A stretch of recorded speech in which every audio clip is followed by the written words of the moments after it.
Hello, everyone. It's Shane Conto, your Wasteland reviewer, and welcome to Wasteland Talks, my weekly talk show where I talk about whatever the hell I want. And for probably the sixth time doing this, an annual tradition with one of my best friends, one of my oldest friends, Matt, member of the movie club. We are counting down our top 10 films of 2024. Matt, thank you so much, as always, for joining me on doing this tradition every year. Thank you for having me, Shane. It's very interesting to think like since 2018 we've been doing like these like annual roundup of Yeah, titles. It's pretty cool. yeah. I think it's pretty cool. But we will be counting down Matt's top 10, 10 to 1. And then I'll do mine. If we have any films that are on both, we won't go too deep into it when I go through my list. We'll give each film a couple minutes just to chat about what we loved about it. And then we have some honorable mentions to throw out there at the end. But Matt, let's get started. What's your number 10? Number 10. All right. So just context, I didn't see The Brutalist yet, and I didn't see Nickel Boys. Really Okay. want to see both of those movies.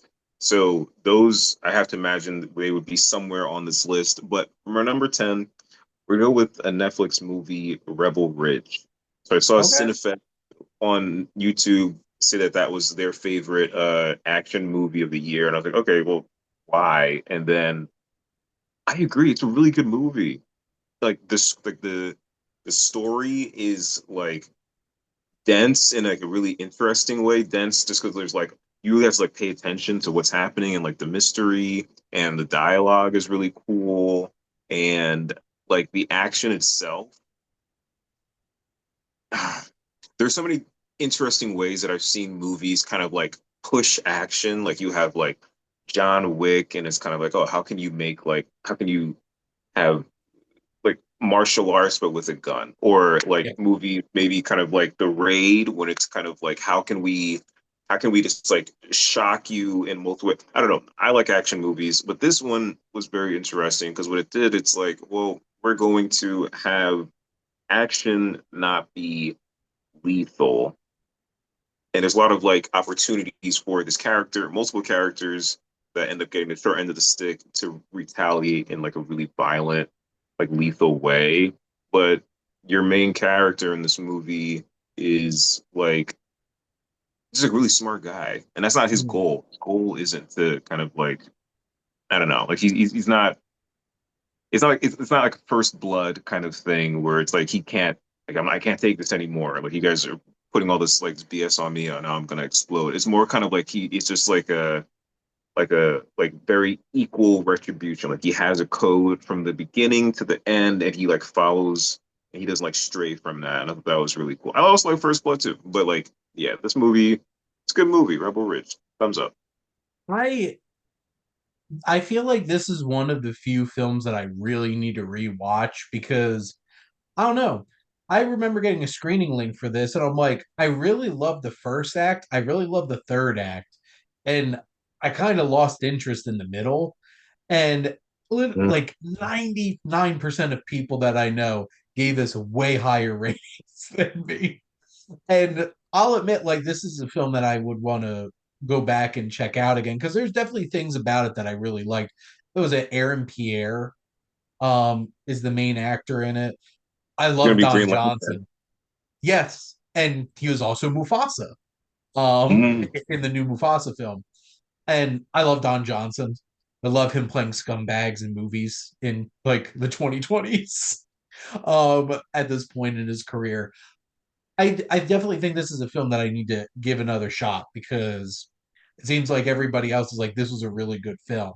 So, but like I said, there's definitely some parts that I really liked about it, even if I didn't overall love it. How about number 9? Number nine for me is gonna go Wild Robot. So Wild Robot, uh, at the very beginning of the movie, a couple really violent things happen because I know it was a kids Yes. movie, and I was Yes. like I wonder how kiddish is this going to be? Are we gonna go like Pixar like sad, or are we gonna go kind of like in a different direction? This is like a really sad movie. Like if you really Yeah, think, really, like it talks about death and it talks about kind of like disability yeah, and it's about like alienation, about an alien. and Like yeah, like and the machines. yes, yes, yes. It was like a really awesome movie. I think there were like two times when so I saw it with my girlfriend and like she started to tear up. Jess cried like on and off the whole last 3 minutes of Mhm. the movie. So like this is spoiler. This is my number 11. Gotcha. Okay. So like it's right on the outside of my top 10. But I love this movie. It's gorgeous. The score is amazing. The whole voice cast. Lupita Nyong'o is just a treasure. She's just amazing. I was afraid I was going to be annoyed by Pedro Pascal in this, but I wasn't. I really liked him, and him playing a fox was perfect. Even just the supporting cast with like Mark Hamill as the bear, um, Catherine O'Hara as like the mama possum, and specifically Matt Berry as the beaver, Mm. and even Bill Nye as one of the like the elder niece of the whole situation. Like, yes, this has incredible action, incredible visuals, has so much emotion. I remember seeing the trailer. I'm like, oh, this looks like this could be cool. Just blew me out of the water. Um, it was a really good year for animation, and this was, I think, by far the best big studio animated movie this year. Oh yeah, because Flow is the smaller studio darling, right? Yeah, because it's a Croatian international film. But no, which spoiler alert, that's going to be on my list. Which I love animated movies. Too bad we don't have Joe here. Let's talk about animated movies too. But no, Wild Robot was great, great, great, great. Um, my Number 8, number eight is Dee Dee. I really like that movie. and we watched that together. Thank you for showing that movie to me. I think Chris Stuckman had that on his list. I'd never heard of it until maybe a couple days before I watched it with you, and it Hmm. apparently had been out for like at least a little bit. Yeah, it came out in summer, I think it was. Yeah, like I wish more people knew about this. There's this Yeah. movie. Let me see. This movie and one other movie that are on my list. I enjoy them a bunch, but also I just want people that had never heard of this movie, these Yep. two movies that I'm going to talk about, like I want them to know. Dee Dee was really cool. I would totally like double feature that with Bo Burnham's Eighth Grade. I thought that Mhm. was really awesome. It's like a coming of age story of talking about like a younger person that has like a lot of like issues happening socially and also like family dynamic stuff. I thought all the acting was really, really like authentic. His mom And got me so bad. oh yeah, like the painting and stuff like that. Like I want mom to win. Like come on, like when is she gonna get to win? Like yeah, like that was and also her conversation with her mother-in-law too. Yeah, it was the whole thing is great. Hmm. Oh, yeah, That I love. line, one of the best lines in any movie this year is like, sometimes being your mother is hard. And that was one of the realest things because I feel like parents are in a situation that if you acknowledge any kind of weakness or struggle about it, you're automatically judged. But the Mm. thing is, it's like raise it, like especially raising Dee, because he's a little shit, to be perfectly frank. When Yeah. he is not handling his trauma in his life in a healthy way. And he definitely does not have good social interactions or social development. But no, just it's I think it's a challenging film too because like it doesn't end well in many aspects of the film. It's not like he gains a bunch of friends and a girlfriend by the end. This shows you like how you lose friends and alienate people. And then you have to realize like you have to do stuff differently. And I think that was a really powerful thing about this film. But yeah, this is definitely one of those like hidden gems that people really should go check out. Yeah, no, definitely, definitely. All right, my next one is Baby Girl, which is incredibly different for so many reasons. And now for something completely different. Yeah. Okay, so why do I like Baby Girl? Nicole Kidman obviously can act, but Yes. what she does in this movie, like with her character, who I guess like, we do like light spoilers. Is that okay? Yeah, that's fine.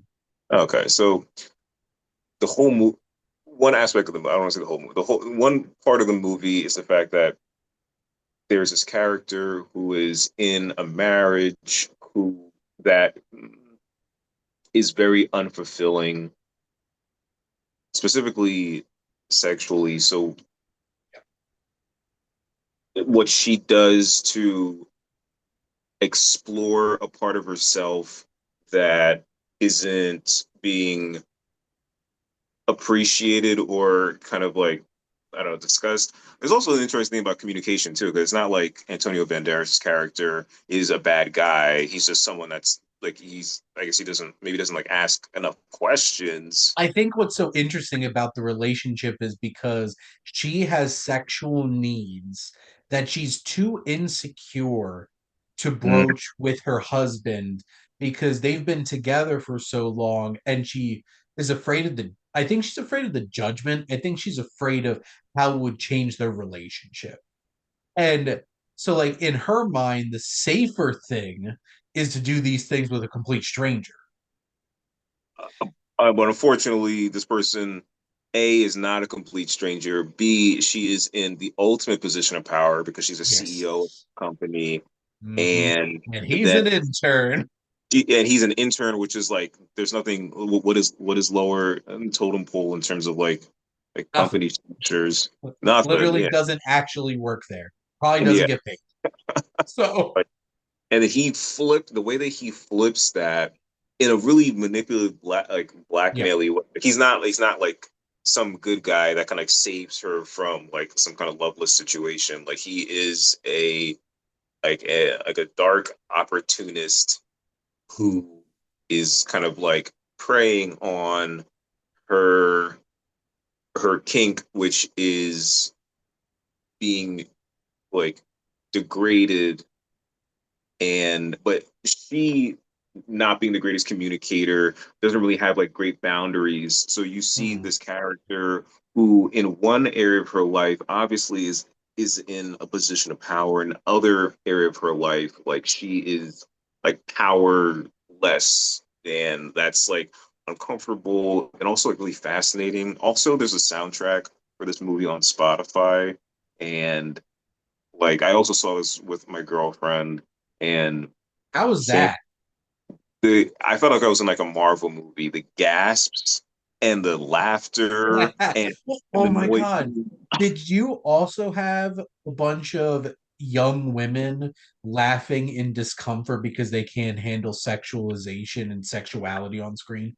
Yeah, that was a lot. That was I had a a group of lot. like 4 20-year-old girls in front of me, young women, who were uncomfortably nervous laughing at any point where things got really sexual.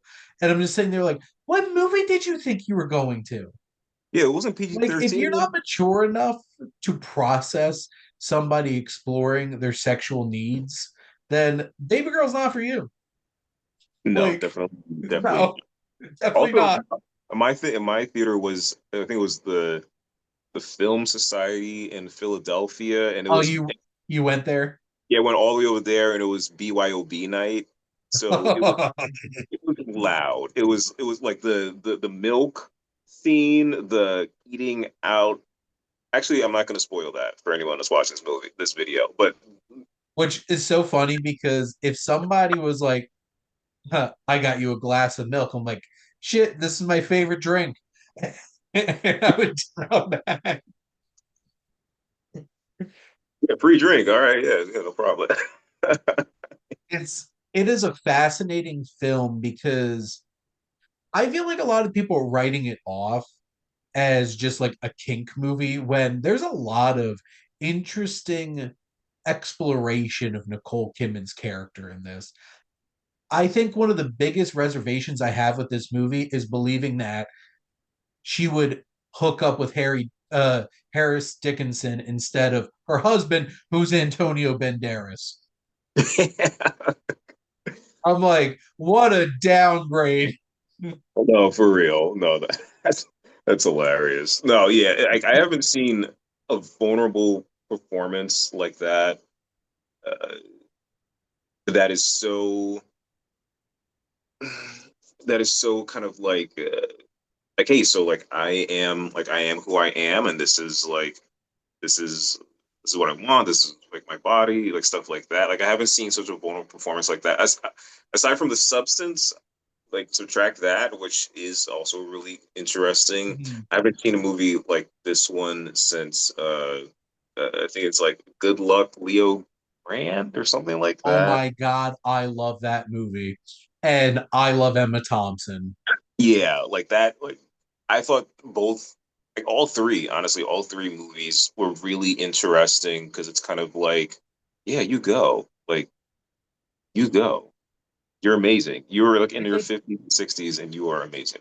I wish Nicole Kidman was getting more attention for Actress, to be honest. I don't think she's going to get nominated for an Oscar, but honestly, I think she kind of should. But there you go. Number six, right? Yeah, so above Baby Girl, I have Nosferatu.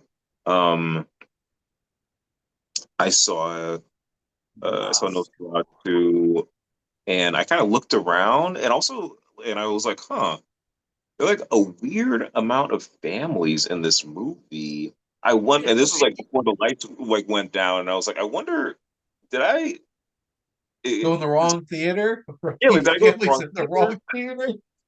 And then you see like in the beginning, like the main character, she's like convulsing on the ground after like some kind of weird nightmare. And then There are multiple weird nightmares in this movie, by the way. Like, and then they show her getting choked out by the cow.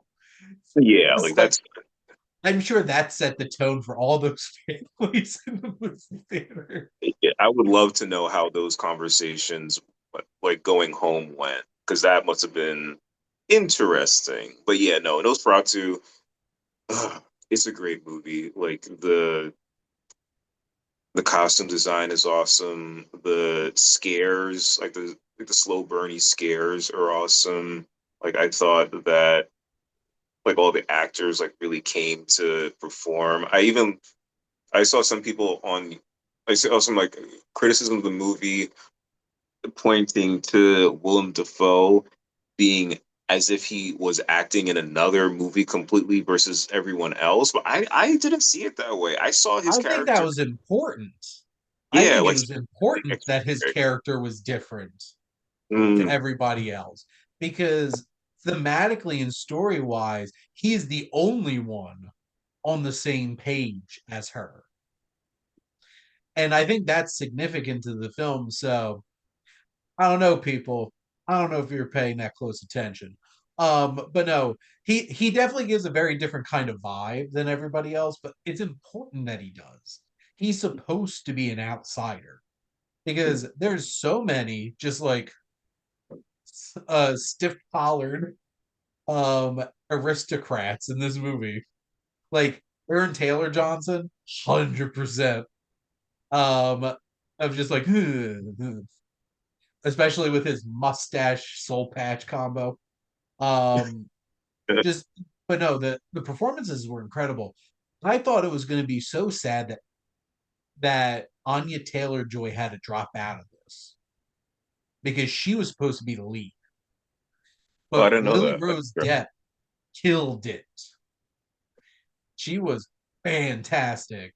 Those moments where she's like possessed or at least like sexually charged, like there's an energy there. That really uncomfortable scene with her and Nicholas Holt, Mm. where things get a little freaky. Um, that Yeah, this movie was is very physical, like very physical. I can only imagine when they were describing her the role and saying, "Hey, so like so you're gonna have to yell, you're gonna have to convulse, you're going to have to be get down with the uh, get down with the count. yeah, like like but like through like get down with him telepathically and then get down with him literally. Like it's yeah. Well, because the thing is, this obviously very much leans into the sexuality of vampirism, Mm, and there's a very darkness to the sexuality of this film in a very different way than Baby Girl's very sexual. This is like macabre, yeah, like sexual but not romantic. I feel like those are two very different things. yeah, this is very lustful and animalistic kind of, and that's what vampire, that's like one of the deepest themes of vampirism. But no, the I legitimately think Bill Skarsgård should be nominated for best supporting actor for this because he disappeared. And Hmm. Matt, I would literally pay you money when when Lydia's gonna move in with you. I think one of the first things that you should say to her is like, "We will be roommates." Because the neighbors got Hmm. the biggest laugh after the screening. I knew for a fact. Because a part of me was like, wait, should we go to see this? And I was like, wait, what am I thinking? Of course she's not gonna want to see this. She doesn't like blood. She doesn't really like she doesn't really like violence. She isn't like into mm, like possession kind of stuff. And this movie Oh, this has all has all of yeah, in it. spades. Like from like book cover to book cover. Yeah, like I it's just spoiler alert, this is high on my list. Robert Eggers is a master of creating world building in his films that are so accurate. Like obviously we didn't get the Nosferatu this time, but we got what looks like a legitimate like Hungarian Romanian count. Because like that costuming, the mustache. And I feel like that's the just only thing I wasn't in love with was the mustache. come Everything else, on, Matt. I'm That thing was sorry. glorious. I'm sorry. Maybe because I can't grow a mustache that amazing. Maybe it's jealousy on the Few inside. of us can, Matt. Few of us can. Uh, I just the cast from top to bottom, like Simon McBurney is so unhinged. As like the Renfield type. It's Mhm. just such a great cast. Well, I loved Willem Dafoe in this. I thought that he added such a richness to it. But no, I think the real MVPs is Bill Skarsgård and Lily Rose Depp. And if this does not get nominated for art direction, costuming, makeup, score, cinematography, Production the design. production, like there's some bullshit down with the Academy then. Like this honestly should get nominated for all the bare minimum, all the technical awards. In a perfect world, this would be getting nominated across the board for acting and directing and stuff like that. It's probably not going to. And I understand that. But like if this doesn't at least get the technical awards, like if Jaron Blaschke doesn't get nominated for cinematography, it's like, what are you even doing? Like, Mhm. what are you doing? This has to get makeup though. Like, Especially the ending. Like I won't say exactly what happens, but like the way what happens to yeah, Nosferatu at the very, very end, and it's like, wow, like that's. And I saw this movie in IMAX, oh, lucky. so when that happened, it was loud. Well, the whole movie was interesting, like crazy sounds. I thought I was in a Yep. concert, especially the ending. Yeah, that was loud. That was loud. The Right last there. thing I'll say is I giggled a little bit when we got the shadow. Like when that moment happened, I kind of got like because I was excited about that happening. the shadows, the shadow scene that happens in the trailer where it's kind of like doing like that, Yep. and then also there's like another one that like is on a smaller scale where you see like a shadow reaching towards Nicholas Holt's brain or mind, right, or head, and then Yep. that kind of, and then you like, then you realize, oh, so that's how that's like the visual representation of him getting into people's heads. Like there were so many interesting creative things. I love, I guess we can call it like elevated horror. I really love that because then it makes movies that could be like schlocky and which have their place too, but it makes them kind of like events. Like I don't think Yeah. after watching this movie, I don't really see how like Robert Eggers isn't someone that you can just like automatically bet on in terms of like, oh yeah, like I would see anything that he put out. Well, and this is wild, Matt, because I thought he was going to be dead in the water as a commercial option because of the Northman, which I love the Northman, but that Mm, lost a bunch of money. And mm. I didn't think Focus Feature was going to give him another chance. And then they gave him, I think it was like $50 million for this. And this has made $156 million. A Christmas movie, by the way. Yes, this came out on Christmas. Merry Christmas, everyone. Yeah. But Matt, what's your number five? Number five is Anora. Anora's a fantastic movie. Anora is uh, hilarious.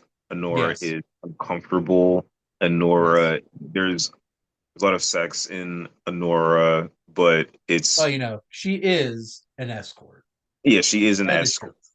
true. Yeah, and So like that the emotions of like what she does and what she goes through in the movie, how that culminates into what happens at the very end before the credits, I thought was hmm incredibly like realistic because in another movie, like she would have like went up into her apartment, sat on her couch, shrugged her shoulders, and said, "Well, back to the grind tomorrow." But instead, like you actually see like this, like there's emotional.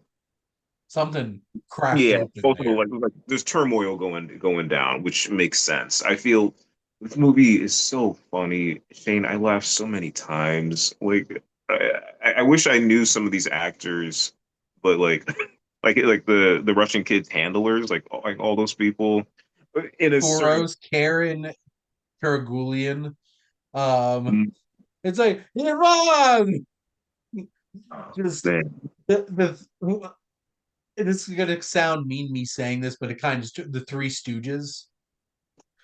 Uh, Kuros, Garrick, and Igor. Who Igor's not a stooge, to be clear, and Yura Borisov was excellent in this film. So good. This is how you subtly use facial expressions and observational acting to really sell a character because he is an observer. And throughout the film you see this respect growing that he has for Annie. And Mikey Madsen is so damn good in this movie. She kills it. And like I'm I'm all hyped on the Demi Moore train, especially after the Globes. But like, I was really hoping that Mikey Madsen would win Best Actress for this because not only because she deserves it, but this would be such an interesting statement in terms of like a performance like this getting nominated, like winning Best Actress. There's some really good best actor, like lead actress performances, but the three of them, Garrick and Toros, were so funny. Like the bubbling fools that the two of them are. The whole baptism scene where he Mhm. just like, I'm sorry, sorry.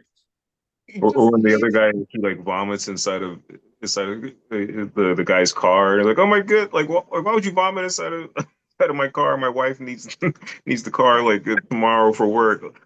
There were so many awesome, like silly, tiny or large moments. Yeah, that was great, Shane. That was great. The I legitimately think this film might have the best. final couple of minutes out of any movie this year.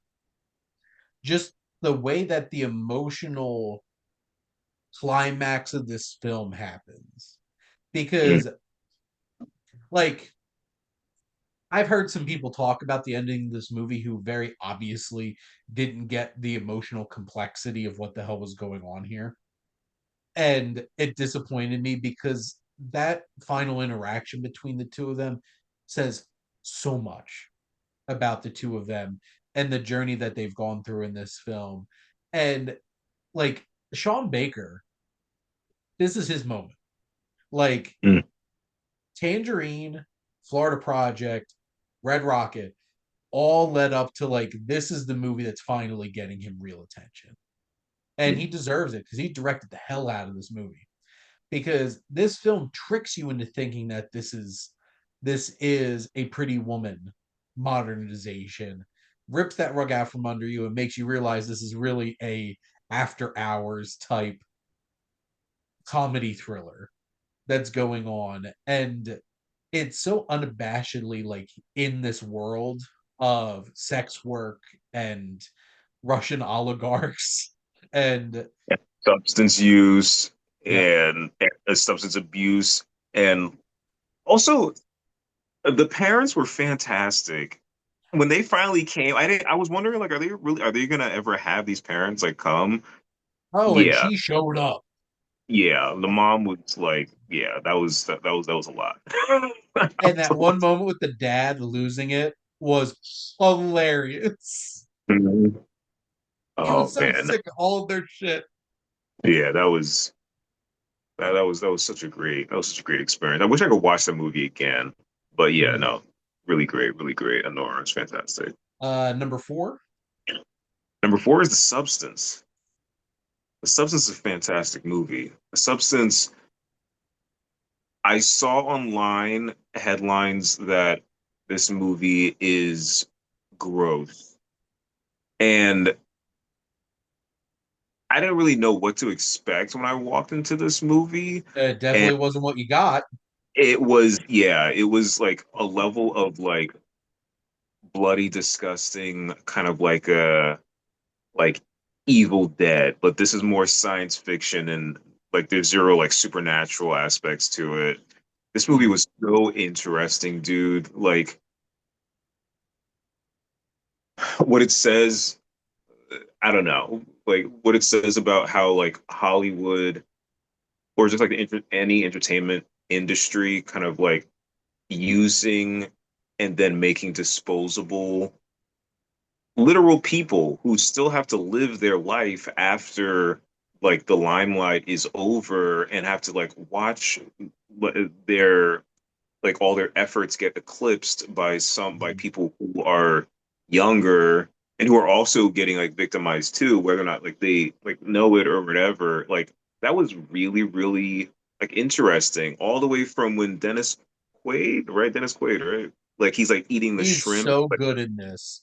like he's just Like, like oh, like just like the way that he like literally like how he probably metaphorically just like gnaws on people's like talent all the way to the very end where you see kind of like I think someone on YouTube said that the last shot of the movie was probably the best last shot of any movie of 2024. Just kind of like what happens and the yeah, that was I thought that was very smart. I thought that was very smart. The way that the movie opens with kind of like the grandeur of like a Hollywood star, and then how people kind of like eventually they don't really give a crap. Like you well, were, and what visually looks like a pile of shit on the ground.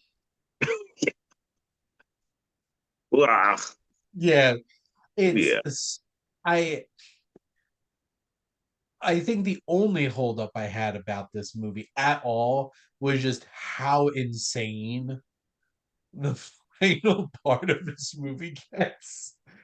And oh, like wild. But I was dialed in. Like this movie moves for a 2.5 hour movie. And Demi Moore is incredible in this. That make the applying her makeup for her date scene, that's her Oscar moment oh of yeah, Yeah, and she's like, it's not getting it right or something like that. Yeah. And then just like Margaret Qualley is so good too, just eating up the camera lens. Mm. And the way this movie sound mixes, incorporates the music, the cinematography, the color, just all of it is like this is thumping with style for sure. And also, this is some of the sickest, gnarliest, disturbing, grotesque body horror this side of Cronenberg film. Like I just rewatched Videodrome yesterday. Like, Yikes. Yes. like Yikes. this is some crazy shit, and it's a creative idea too. And how they visualize it is so disgusting, but so effective. This is a wild film with incredible performances and so much to say. Have you seen Revenge, Mm-mm. her film before this? No, I didn't. Uh, Thumbs up, thumbs sideways. I guess since you own the DVD, I'm guessing thumbs up.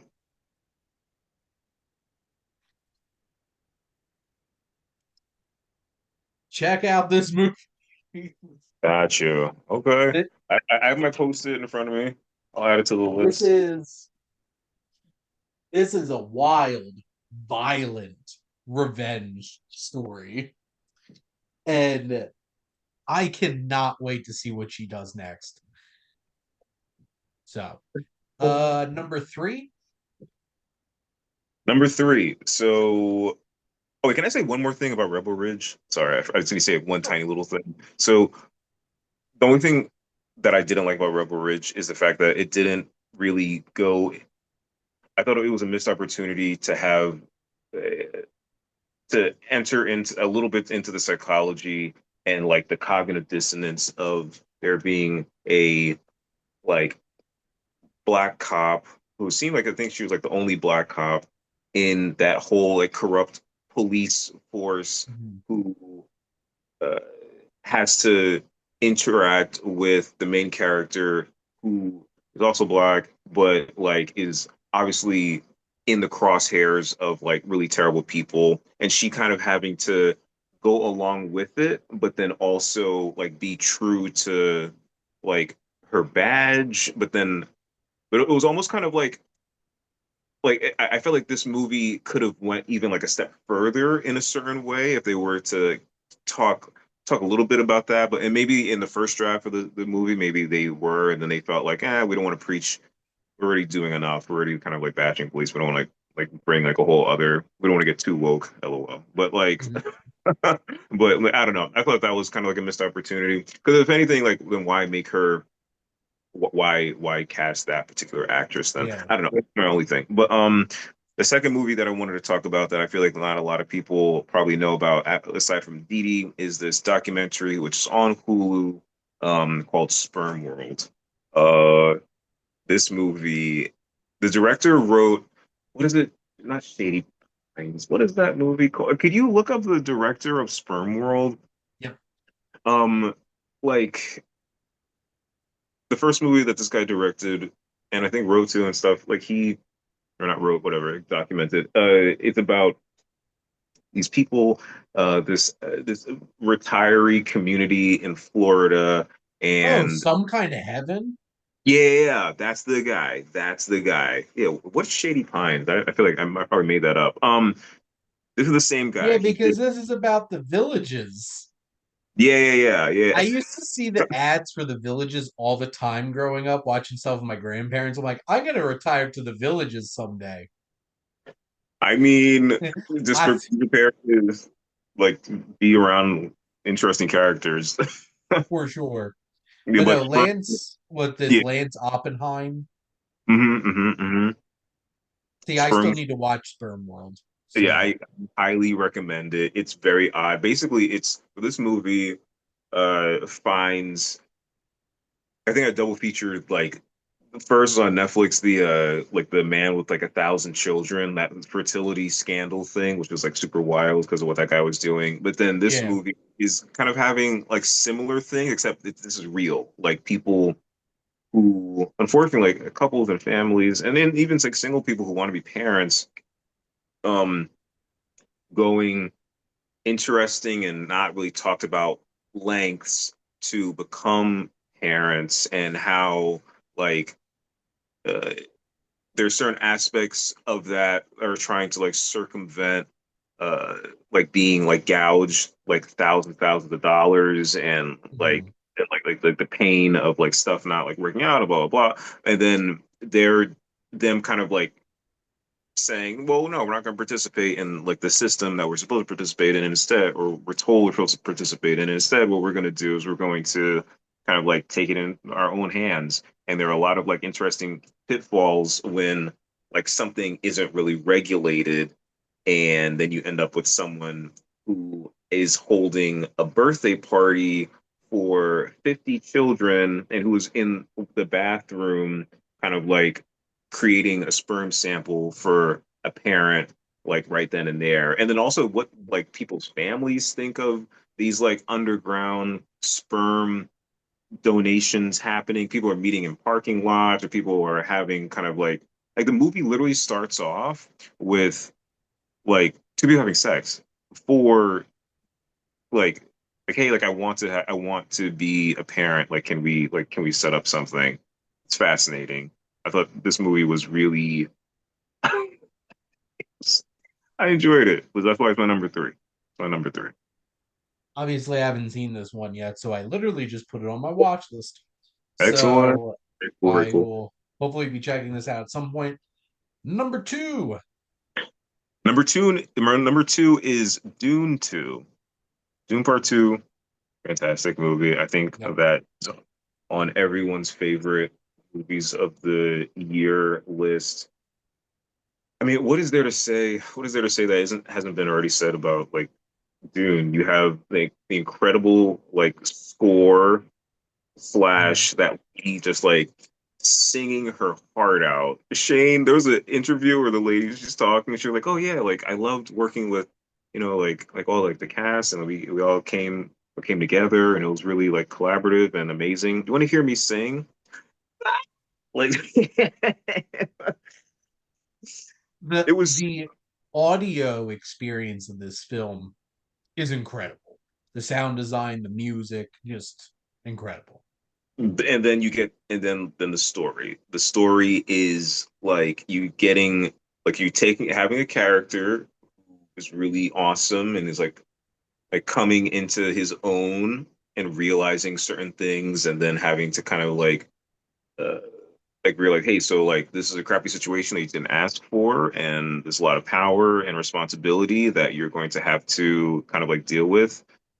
Go. That's how like the first movie ends. And then the second movie is, hey, like what happens if like somebody like, has power, but maybe the people around them aren't like super like ethical, and maybe the main character actually isn't like that great of a guy for like specific reasons. At least like as I personally I didn't read any of the books, so I'm hoping that he kind of like does like a 180 and he ends up kind of like being a good never mind. Okay. LOL. So I guess that's You'll see, Matt. got you. But yeah, no, this movie was fantastic. I think like and also I wanted more Shai Hulud. Like I wanted more Sandworm and I got it. I got I saw this at the Lincoln Square AMC on the biggest IMAX screen in the country. dude, how was that? I saw it in like a movie theater that had like 30 seats. Not even like 20 seats. Like how was your experience? Oh my god. Those worms were so big. Mm, Like this film is scale. This film is epic. This film visually incredible. Greek Fraser, incredible cinematographer. Hans Zimmer's score, impeccable. This ensemble from top to bottom, I did not buy in to Timothy Chalamet going into this series as somebody hmm. who's supposed to be this grand leader. But the scenes in this movie where he stepped up and like he had a little bass in his voice, I was just like, damn, he sold me. and he gave an incredible performance. Zendaya, incredible. Javier Bardem made me laugh so many goddamn times in this movie. Um, but like the conflict, Florence Pugh, obviously Fade Rotha, Austin Butler was pretty sick, sick villain. And of course, you still have Stellan Skarsgård, Mm-hmm. Myrakis, Idun, and just that whole sequence on their planet and like the anti-sun, like in the Mm-hmm. black and white was so cool. Mm-hmm. And Mm-hmm. just the conspiracy, the power play. Rebecca Ferguson. I love Rebecca Ferguson. She was great. Um, I did miss Oscar Isaac, but naturally, like that just wasn't going to happen because he died in the first movie. But like this cast is incredible. This story is so powerful. It's challenging, and it completely upends that white savior trope of Last Samurai, Dances with Wolves, because he is that savior for the Fremen who isn't what you think he really is. And there's something nefarious underneath all of this, and I can't wait for Dune Messiah. Mm-hmm. So bring it on, Denis. The fact that Denis Villeneuve is not getting any attention directing nomination wise is one of the biggest pieces of shit of this whole entire award season. The only thing worse is Amelia Perez getting all this goddamn attention. I really wanted to love Amelia Perez. Like I went into it I went into it thinking that trailer was like one of my favorite trailers of the year. Like, and then I saw the movie and it was like, what? What? I Just like, love just, Zoe Saldana, oh and that yeah, like about it. there's a song I think it's called El Mal or something like that. I think that's the movie. That's the song that got nominated for Yeah. the best song, original song, whatever. I still listen to that song. I want to learn that song on guitar. Yeah, I love that. The movie itself, though, I don't know why it's getting so many awards, but whatever. Well, Crash 2025. But Mac, what's your number one? Crash 2025. Um, my number one movie of the year. My favorite time, like sitting in theater again with Lydia because it didn't have any like blood or possession or demonic anything in it. Or maybe if you think about it in a weird way, challengers. The possession Ooh, being Matt, this like, possessed me for sure. yeah. Like what's there's a song from I think the 90s called Poison by Belle Biv DeVoe. That girl's poison. Everyone in this movie is poison. But like, yeah, Shane, this movie, it was funny, like in like a sly kind of Yeah, witty way. It was obviously like really like sensual and like romantic, but then also like sometimes it wasn't romantic. It was like sexual but not romantic because like there's certain people. So, like, some of these people have like it some was issue. lustful and power hungry Yeah, in like ways. And I have to say, Matt, the hottest sex scene in any movie this year is that tennis match at the end of this movie. oh yeah, dude. When like you see like the court that they're on is filmed with like glass or something like that, and like the camera is like looking up. Yeah, Or the camera itself is being batted around like a ball. That's that like was one of my inventive as favorite hell. scenes in any movie this whole entire year. That Mhm. energy, I was almost up out of my seat Mhm. watching this movie because it was so intense. And there's one thing that brings all of this out, and it is that Atticus Ross, Trent Reznor score, Mhm. because Mhm. we're all going Mhm. to the club, Matt. Yeah, that movie, that music was so. It was like really. I don't really, I mean, say the word fun, but it definitely was interesting. It was like odd. It was like very odd because like, you wouldn't think that music and this movie kind of like go together, but it's just kind of like it elevates like both things elevate like the other thing. Um, yeah, like the dialogue was fantastic. I think like what it's saying about competitiveness and like friendship and also like what's more important to you, like elevating Mhm. yourself and like staying on top and or even like and then what sacrifices do you have to make? Kind of like that. There will be bloodline. Like I have a competition in me. Like I have a competition in me, yeah. and I can't see anybody else win. And that's Tashi. Like Mhm. Zendaya in this is so intense, so alluring, so dangerous. Like what she does to her two little white boys That's a fantastic line. is, yep.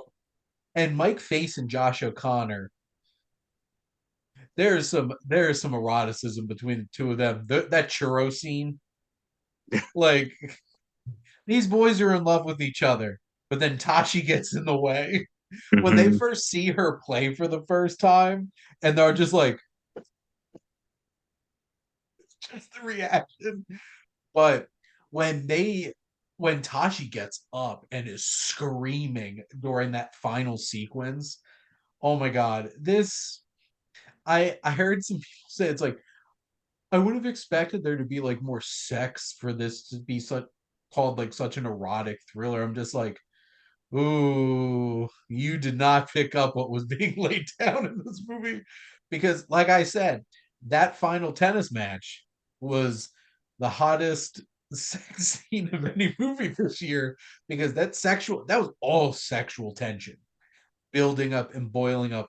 And, that little hint of the ball in the racket Mhm.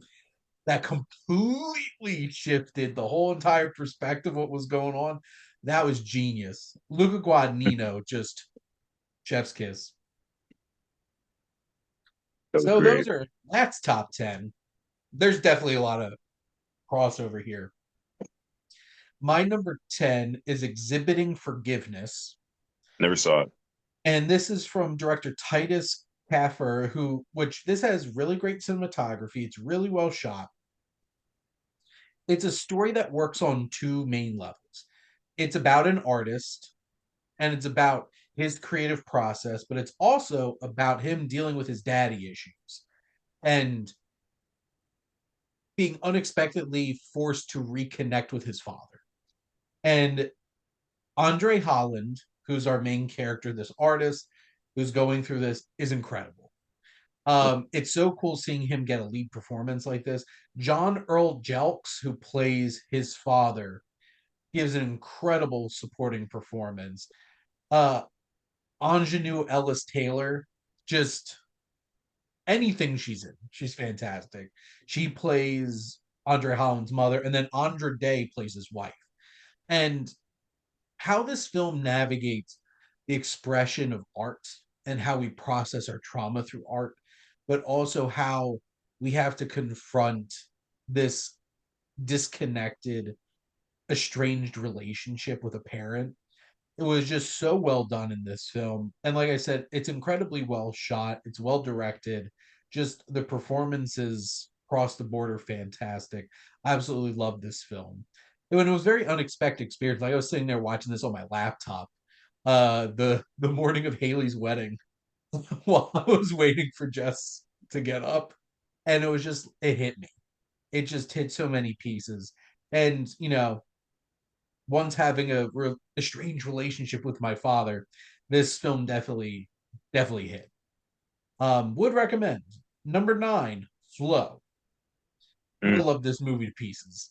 Like it's fantastical and creative. The scale that they're able to capture in this film is incredible. The world building, the music, the score in this is fantastic. Mm. As a cat owner, I was like, anytime this poor kitty got in any danger. And just love the crew of animals: the secretary bird, the capybara, the freaking lemur running around, the dog, and that recurring relationship with the whale, that strange whale creature. This film didn't have to say a thing, but it said so much in its themes and how this was portrayed. And there's something beautiful about it. This is such a creative film. And like, I could see people being like, oh, well, it was about cat. And just being like, I wish you saw what's really there with this movie. It's such a beautiful film. And I would be very happy if this won Best Animated Feature this year. I'd also be very happy if The Wild Robot did too. I would be I'd be okay if Inside Out 2 wins. Like, I still think both of these are stronger films than that, but it could be worse. They definitely not Moana 2. Moana 2 Moana 2 disappointed me. Mm. Um my number 8 is Sing Sing. Ah, yeah, yeah, yeah, I saw that with you. Well, I Coleman saw Domingo, you saw it your second time, but yeah. yeah. Mm. Coleman Domingo is so incredible, such a talented actor. Clarence Macklin, who played himself in this, was so good. He is a revelation in this first acting performance of his. How this film expresses how we grow as human beings and rehabilitate through art is so powerful. And this is such a meaningful story. And it's gorgeous. Just the texture of how this all feels. Because, like, this really feels like this was shot on film. And just how engrossing. One of the most emotional moments that I've had watching a movie this year is what happens with Coleman Domingo's character at the Mm. end of this, and just the emotional release of it all. And he also has like a lot of great big moments, like where he goes a little unhinged during their performance. It's just there's so much soul to this movie, and it really captures how meaningful art can be. And I respect that and I love that about it. So this one definitely struck a chord. Like that moment when one of the characters inside of like the theater circle when he's talking about the fact that like we need this because some one of the other characters wasn't taking it seriously, and this guy says something like we need this to feel like to be kind of like to connect with like parts of us that are like most human because we there's certain things that we have to get used to watching and experiencing while in here. It references like somebody like getting murdered in prison. Like there's certain things that we have to have normalized inside of our minds that we really shouldn't. So if we can be like silly and imaginative, like that is us connecting to what should actually always be something that we can like tap into. I thought Yeah. that was really cool. I thought it was really cool. Cool, yeah, cool pick, Shane. Cool pick. My number 7, which this is debatable if you're going to include this in 2024 and not 2023. I know this was nominated for Best Animated Feature at last year's Oscars, but I do think it's kind of horseshit that this movie came out in May 2024. This came out 2 months after the Oscars happened. Mm, So the fact that this was a 2023 film, don't believe it, which is why I have it 2024, and that's Robot Dreams. mm. This film is one of the most cathartic cinematic experiences that I've had this whole entire year. And the amount of emotion that this film, which has like no dialogue, is about a dog and his robot is so powerful. The the dream sequences in the title are amazing homages to classic cinema. And just if you're like a film lover, it just hits on a certain level. This how this film deals with the loss of relationships and moving on into new relationships is so powerful and so unexpected. about a film with a film about a dog and his robot. The animation is so beautiful and very unique in its style. This hand drawn animation, and there's a use of a song in this, one of the most joyous songs ever created. And the way that this film leverages that song is so powerful and emotional. And it really hits on something that if you were ever in a relationship that meant so much to you that is now in your rearview mirror, but you have a cathartic moment of something rips you back into it, like such a visceral memory, and that's what this song represents in this film. And God, this was magical. Absolutely love this to pieces. And I'm so mad that this didn't get like a really real release last year, 2023, before the Oscars. Because I'm like, why is this movie even nominated? And by the time it finally came out, I'm like, because this was the best animated movie nominated. I like I was all on the Boy and the Heron train, but like I might have been on the Robot Dream train if I saw that. Because like if this was eligible for this year, I would want Robot Dreams to win Best Animated Feature. This is a good year for animation between this, Flow, the Wild Robot. So a lot of robots. And you know me, Matt. I hate robots. I hate the Maybe we machines. embrace the GPT, man. Embrace it.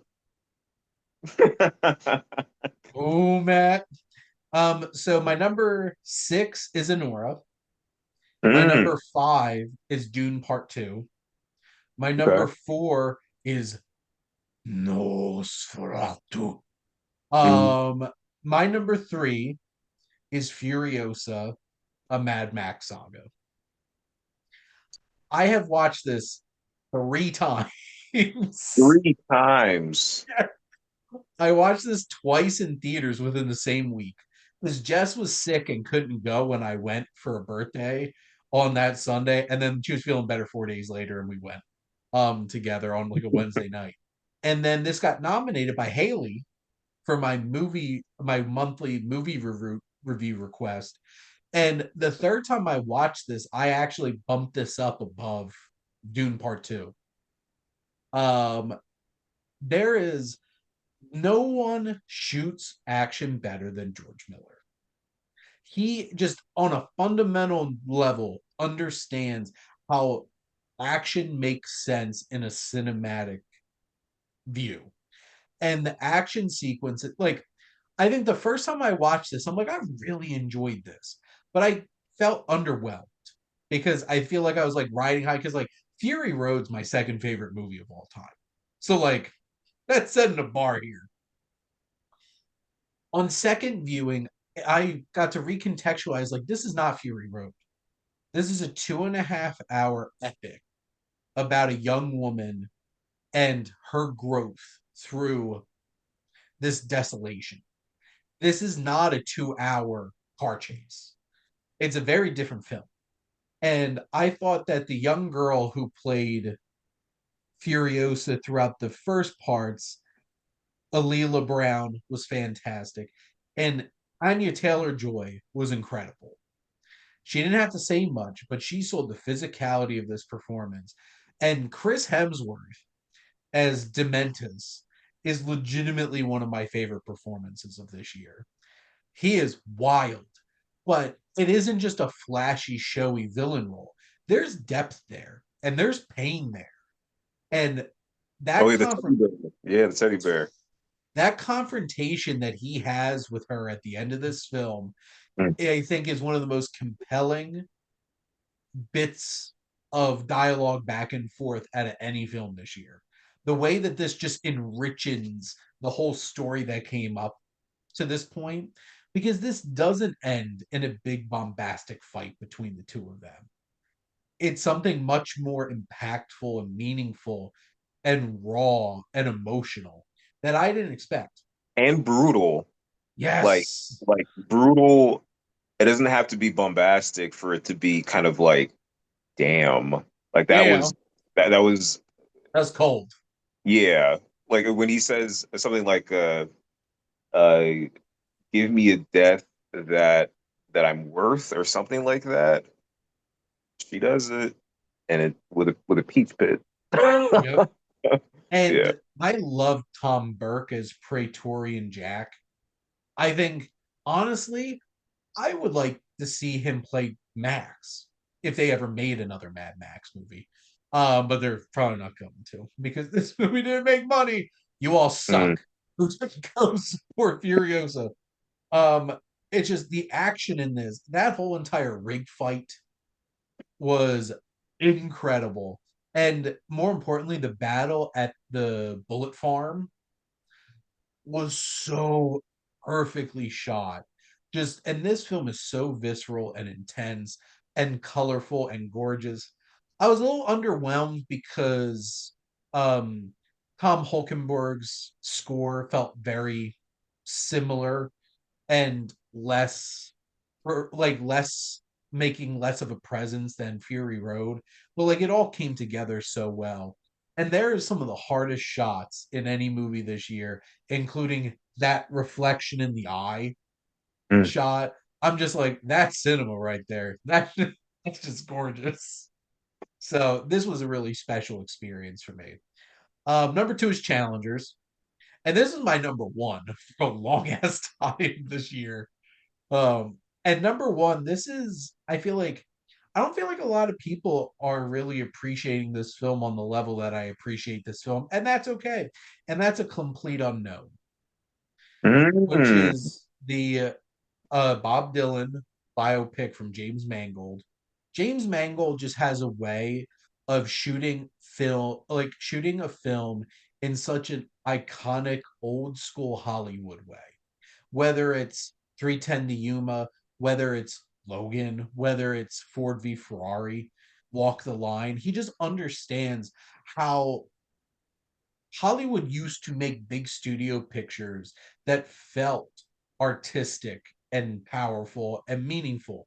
And I saw people like, you don't really see like anybody could have directed this. I disagree.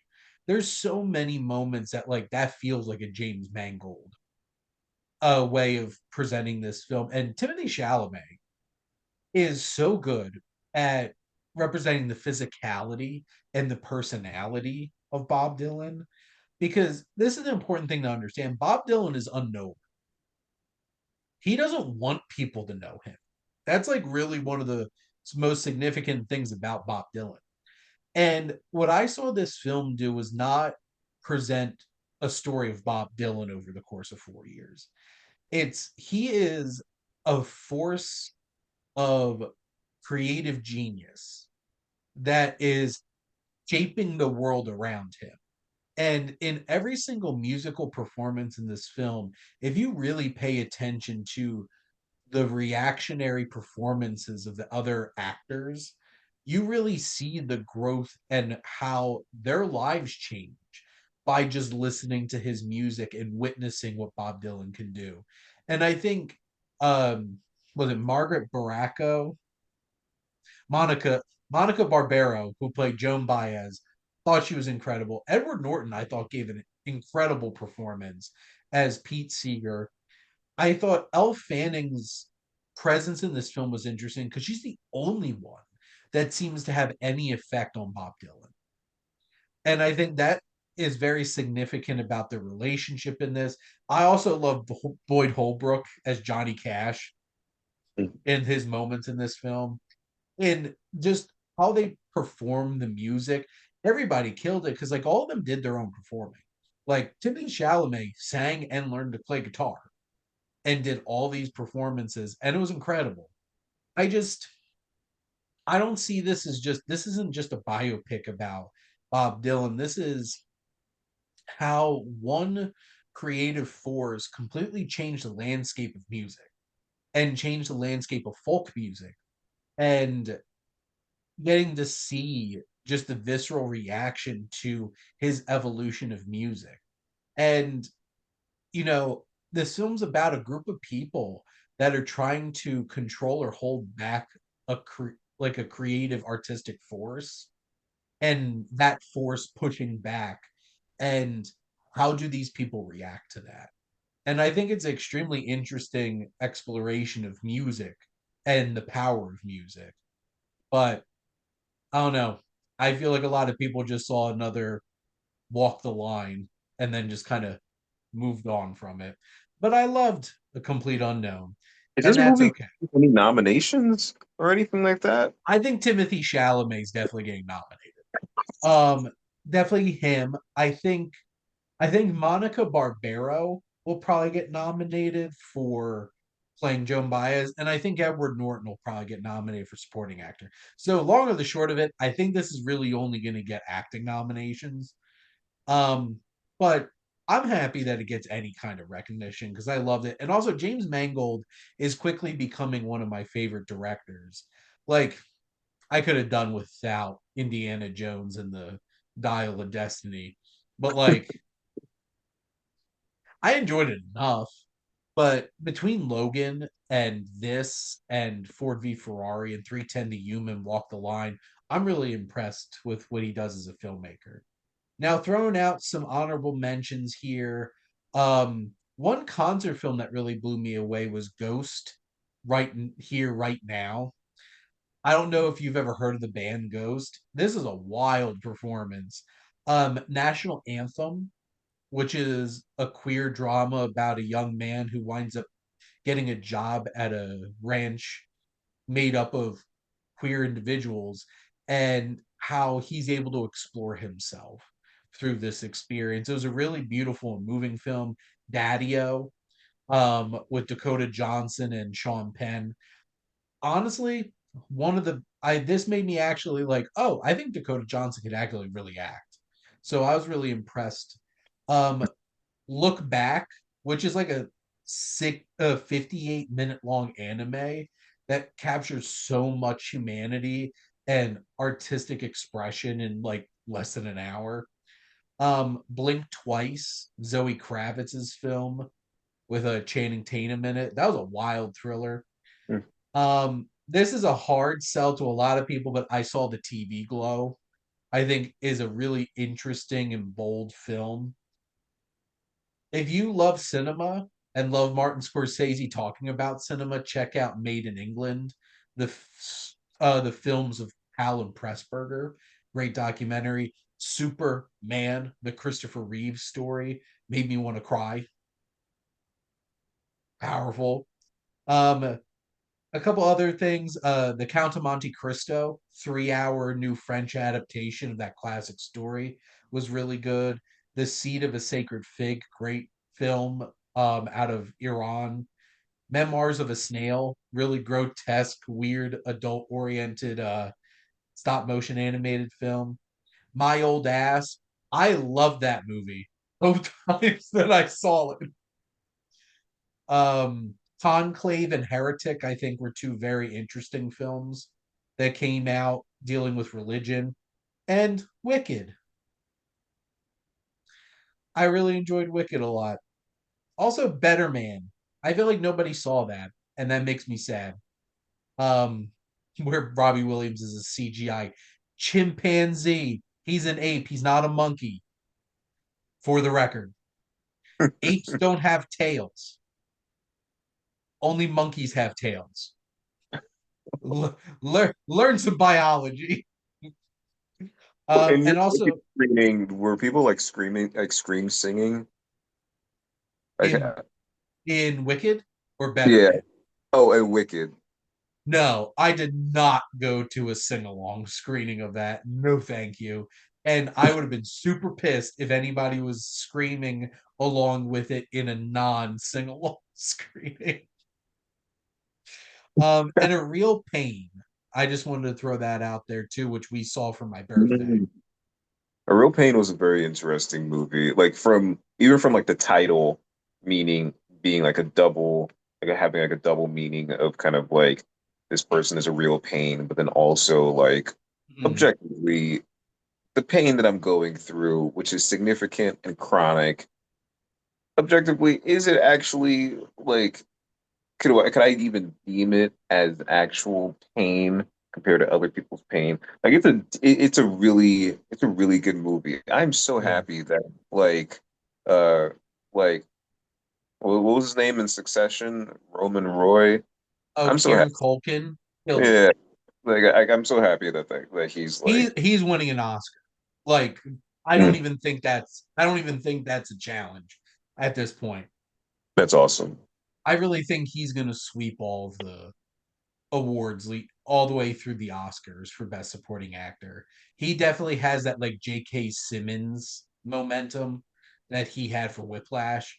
Mm. Like obviously very different performances, but still like this was the best supporting actor performance this year. So, but that was another great addition into this annual tradition. Matt, thank you so much as always for circling back around every year and, you know, reflecting upon another great year of movies. Thank you for having me always, Shane. And thank all of you out there for always tuning in and supporting your Wasteland Reviewer.